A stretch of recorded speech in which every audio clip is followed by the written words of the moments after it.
ঘরের মানুষটির একটু মিষ্টি হাসি, দুটো মিষ্টি কথা, কিছুটা ভালোবাসা আর সম্মান, এই সামান্য জিনিসটাই তার ভাঙা শরীর আর ক্লান্ত মনকে নতুন করে বাঁচার আবার শক্তি যোগায়।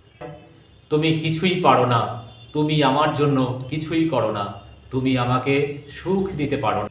আজ একটি জটিল এবং স্পর্শকাতর বিষয় নিয়ে আলোচনা করব, পরকীয়া বা বিবাহ বহির্ভূত সম্পর্ক।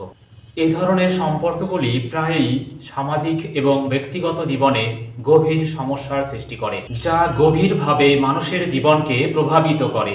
আজ এই আলোচনায় এই নিষিদ্ধ সম্পর্কের বিভিন্ন দিক, কারণ এবং প্রভাব নিয়ে আলোচনা করব। আমরা দেখব কিভাবে এই সম্পর্কগুলি ব্যক্তি এবং সামাজিক জীবনে সমস্যা তৈরি করে এবং এর সমাধানই বা কী, অর্থাৎ কিভাবে এই সম্পর্ক থেকে মুক্তি পাওয়া যাবে, কিভাবে এই সম্পর্ক থেকে বেরিয়ে আসা যাবে। এই আলোচনার উদ্দেশ্য হলো এই নিষিদ্ধ সম্পর্কের জটিলতা এবং এর প্রভাব সম্পর্কে বোঝাপড়া। একজন মানুষ সারাদিন যুদ্ধ করে, অফিসের চাপ, ব্যবসার চিন্তা, সামাজিক প্রতিযোগিতা, এই নিরন্তর দৌড়ে সে ক্লান্ত। দিনের শেষে সে যখন ঘরে ফেরে, তার প্রত্যাশা খুব বেশি কিছু নয়। ঘরের মানুষটির একটু মিষ্টি হাসি, দুটো মিষ্টি কথা, কিছুটা ভালোবাসা আর সম্মান, এই সামান্য জিনিসটাই তার ভাঙা শরীর আর ক্লান্ত মনকে নতুন করে বাঁচার আবার শক্তি যোগায়। কিন্তু ঘরে ফিরে সে শুনতে পায়, তুমি কিছুই পারো না, তুমি আমার জন্য কিছুই করো না, তুমি আমাকে সুখ দিতে পারো না, অমুকের স্বামী বা অমুকের স্ত্রী তোমার চেয়ে অনেক ভালো। তাহলে সেই মানুষটি কোথায় যাবে? কার কাছে খুঁজবে সে শান্তি? কার কাছে গেলে সে পাবে সুখ? এভাবেই তার ভিতরের মানুষটা ধীরে ধীরে ভেঙে পড়ে। সে হয়তো কিছুই বলে না, মুখে হাসি রাখে, দায়িত্ব পালন করে, কিন্তু ভেতরে ভেতরে সে নিঃশেষ হতে থাকে, একা একা, অবহেলিত আর অবমূল্যায়িত হয়ে। আর তখনই বাইরের কোনো পুরুষ বা নারী যদি তাকে বলে, তুমি খুব পরিশ্রমী, তুমি সত্যি স্পেশাল, তোমাকে ছাড়া আমার দিন আমি কল্পনাও করতে পারি না, তখন সেই মানুষটির কঠিন মন গলে যায় মুহূর্তেই।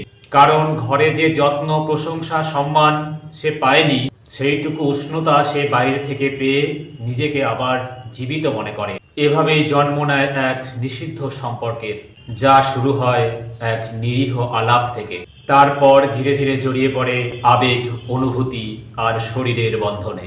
আর এর ফল হয় ভয়ঙ্কর।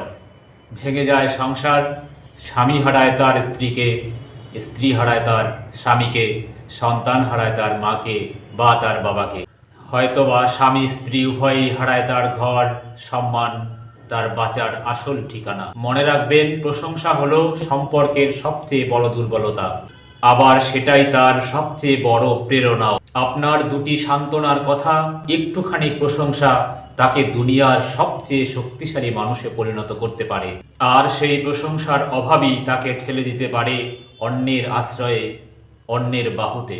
এবার একবার নিজেকে প্রশ্ন করুন, আপনার স্বামী বা আপনার স্ত্রী আপনার থেকে প্রশংসা পান তো, নাকি অবহেলা পান? তার মুখের হাসিটি আপনার মিষ্টি ব্যবহারের জন্য, নাকি অন্যের মিষ্টি কথার জন্য? ভালোবাসা মানে শুধু অধিকার নয়, ভালোবাসা হলো যত্ন, বোঝাপড়া আর সময় মতো সঠিক শব্দের জাদু। মনে রাখবেন, যে সম্পর্কের মধ্যে সম্মান আছে সে সম্পর্ক কখনোই হারায় না। এই নিষিদ্ধ সম্পর্ক নিয়ে এই আলোচনা থেকে এটা স্পষ্ট যে এই ধরনের সম্পর্ক সামাজিক এবং ব্যক্তিগত জীবনে অনেক সমস্যা তৈরি করে। এই সম্পর্কের কারণে পারিবারিক সম্পর্কের অবনতি হয়, মানসিক কষ্ট এবং সামাজিক অস্থিরতা দেখা দেয়। এই ধরনের সম্পর্কগুলোকে এড়িয়ে চলা এবং পারিবারিক ও সামাজিক সম্পর্কগুলিকে শক্তিশালী করা অত্যন্ত গুরুত্বপূর্ণ। এই আলোচনা থেকে এটাও স্পষ্ট যে এ ধরনের সম্পর্ক নিয়ে খোলামেলা আলোচনা এবং সামাজিক সচেতনতা প্রয়োজন। এর মাধ্যমে আমরা এই ধরনের সম্পর্কের ক্ষতিকারক দিকগুলি সম্পর্কে সচেতন হতে পারি এবং নিজেদের জীবনে এর ক্ষতিকারক প্রভাব এড়াতে পারি। সবশেষে এই আলোচনা থেকে আমরা আশা করতে পারি যে এই সম্পর্কে যুক্ত মানুষরা তাদের মনকে সচেতন করবেন এবং তাদের জীবনে ইতিবাচক পরিবর্তন আনবেন। শুরু থেকে শেষ পর্যন্ত সম্পূর্ণ ভিডিওটি দেখার জন্য আপনাকে অনেক ধন্যবাদ। আর যদি ভিডিওটি ভালো লাগে অবশ্যই একটি লাইক দেবেন এবং চ্যানেলটি সাবস্ক্রাইব করে সাথে থাকবেন।